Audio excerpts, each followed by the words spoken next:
समस्त प्रेमी भक्तजनों और प्रिय साथियों को मेरी ओर से सादर व प्रेम जय श्री राम, जय श्री कृष्णा और हर हर महादेव। साथियों, मैं आशा करता हूँ आप सभी सुखी और समृद्धि में जीवन व्यतीत कर रहे होंगे और भगवान श्री हरि की कृपा आप पर लगातार बनी रहे, ऐसी मैं प्रार्थना करता हूँ। साथियों, हमेशा की तरह ही मैं आप सभी के लिए आज एक और बेहद ही रोचक और ज्ञानवर्धक वीडियो लेकर आया हूँ। आशा करता हूँ यह आपको पसंद आएगी।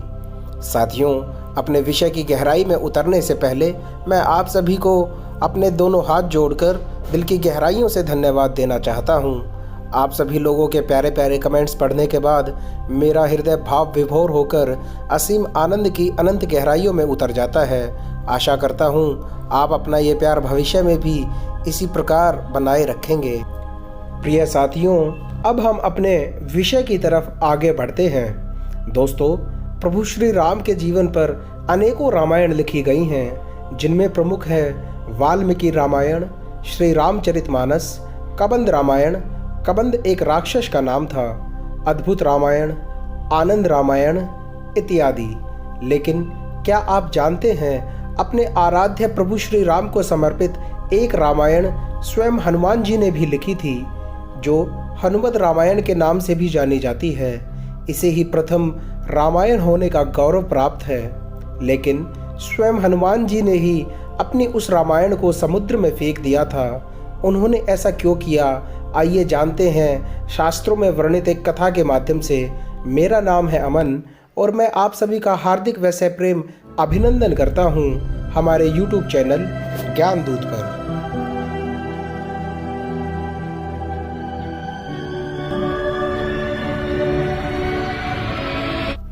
प्रिय साथियों, शास्त्रों के अनुसार सर्वप्रथम रामकथा हनुमान जी ने लिखी थी और वह भी एक चट्टान पर अपने नाखूनों से।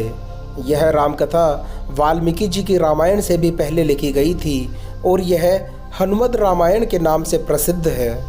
यह घटना तब की है जबकि भगवान श्री राम रावण पर विजय प्राप्त करने के बाद अयोध्या में राज करने लगते हैं और श्री हनुमान जी हिमालय पर चले जाते हैं। वहाँ वे अपनी शिव तपस्या के दौरान एक शिला पर प्रतिदिन अपने नाखून से रामायण की कथा लिखते थे।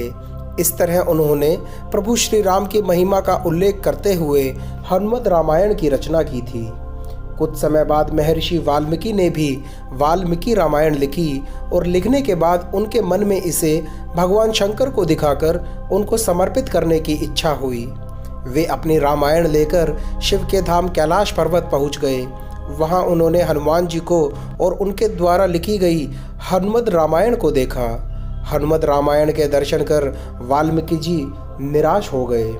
वाल्मीकि जी को निराश देखकर हनुमान जी ने उनसे उनकी निराशा का कारण पूछा तो महर्षि बोले कि उन्होंने बड़े ही कठिन परिश्रम के बाद रामायण लिखी थी, लेकिन आपकी रामायण देखकर लगता है कि अब मेरी रामायण उपेक्षित हो जाएगी, क्योंकि आपने जो लिखा है उसके पक्ष मेरी रामायण तो कुछ भी नहीं है। तब वाल्मीकि जी की चिंता का शमन करते हुए श्री हनुमान जी ने हनुमत रामायण पर्वतशिला को एक कंधे पर उठाया और दूसरे कंधे पर महर्षि वाल्मीकि को बिठाकर समुद्र के पास गए और स्वयं द्वारा की गई रचना को श्री राम को समर्पित करते हुए समुद्र में समा दिया। तभी से हनुमान जी द्वारा रची गई हनुमत रामायण उपलब्ध ही नहीं है। हनुमान जी द्वारा लिखी गई रामायण को हनुमान जी द्वारा समुद्र में फेंक दिए जाने के बाद महर्षि वाल्मीकि बोले कि हे राम भक्त श्री हनुमान, आप धन्य हैं। आप जैसा कोई दूसरा ज्ञानी और दयावान नहीं है। हे हनुमान, आपकी महिमा का गुणगान करने के लिए मुझे एक जन्म और लेना होगा और मैं वचन देता हूँ कि कलयुग में मैं एक और रामायण लिखने के लिए जन्म लूँगा। तब मैं यह रामायण आम लोगों की भाषा में लिखूंगा। माना जाता है कि रामचरितमानस के रचयिता गोस्वामी तुलसीदास कोई और नहीं बल्कि महर्षि वाल्मीकि का ही दूसरा जन्म थे।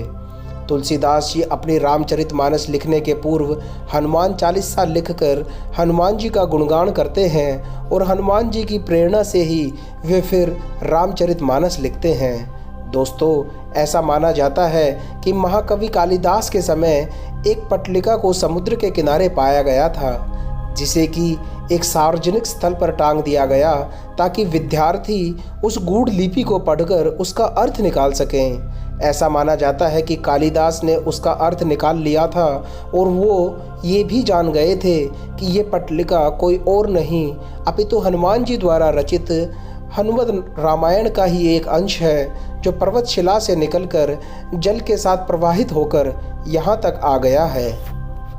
प्रिय साथियों और प्रेमी भक्तजनों, हनुमान जी द्वारा रचित हनुमत रामायण और उसको समुद्र में फेंके जाने के पीछे जो गूढ़ रहस्य था वह यहीं संपूर्ण होता है। अब वीडियो उस पड़ाव पर पहुंच चुकी है साथियों, जहां आपसे विदाई लेने का वक्त आ गया है। किंतु आप सभी से विदाई लेने से पहले मैं आप सभी से यह आग्रह करना चाहता हूं, यदि यह वीडियो आपको अच्छी लगी और ज्ञानवर्धक मालूम होती है तो कृपा करके इस ज्ञान को अपने तक सीमित न रखिए। कहा जाता है केवल ज्ञान ही वह भंडार है जो बांटने से बढ़ता है। आगे तो आप सभी लोगों की मर्जी है। मैं अब अपनी वाणी को विराम देता हूँ। फिर आपसे किसी और वीडियो में मुलाकात होगी किसी और रोचक विषय के साथ। तब तक के लिए जय श्री राम, जय श्री कृष्ण, हर हर महादेव और जय श्री बजरंगबली।